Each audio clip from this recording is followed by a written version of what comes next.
Hi guys, my first video from a car. I see it's getting more popular, and it's just because probably nobody has the time to sit down and record a video. Anyway, I just wanted to answer on your question. So loads of you ask me about what is the best age to stop using food for training the dog. I say it's a pretty tricky question because every dog is totally different. He's totally different in the period of time of growing up, and also we are different as a human being. So we are different. We use a different methods, we different technique for training. And I'm going to tell you about my example. So it's way easier for me to answer because I have a puppy. So I can tell you that my puppy is now 13 weeks old, and I don't use food or treats for like rewarding his sit because he already knows sit. But I used to use the food because I use dry food for training. I don't use any extra treats. I'm trying to keep my dog fully driven for the food. And so I used to use the food for teaching him the sit position, down position, stand, whatever, heel, left, right, walking.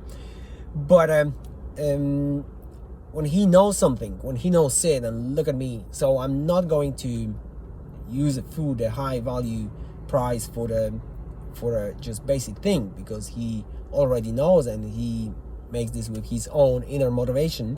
So I can praise him, I can tell him he's good boy, whatever, but I extend this training for something more. So for instance, I give him a heel, or I give him a stay, and I walk away, and then I'm going to reward him for this behavior.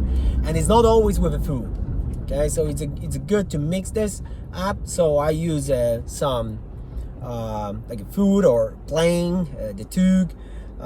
So I base on the two strong instincts, and also I can praise him.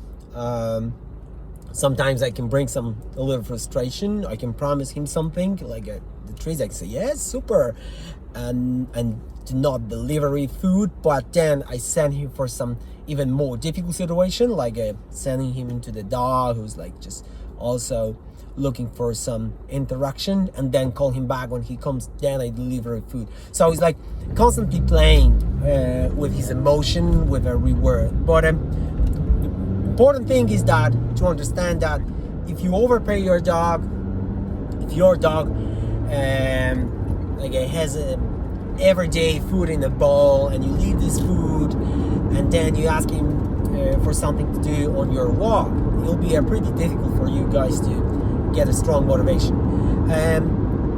It's good, like in this young age, it's good to imprint the attitude that when you go for the walk, it's worth it. Do something with you, it's fun, and it's stay forever. It's like it with the kids.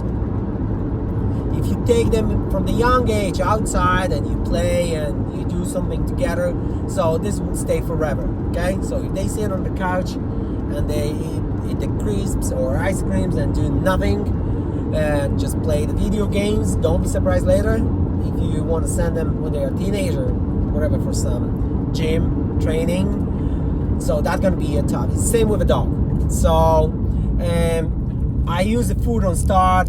It might be even 10 years old dog. If I teach him something new, I can use the food because the food is great. The treats are great. They give loads of motivation, loads of speed, and loads of fun for both. So I wouldn't say the food is bad or good, or stick with food for the rest of life. Just use your intuition.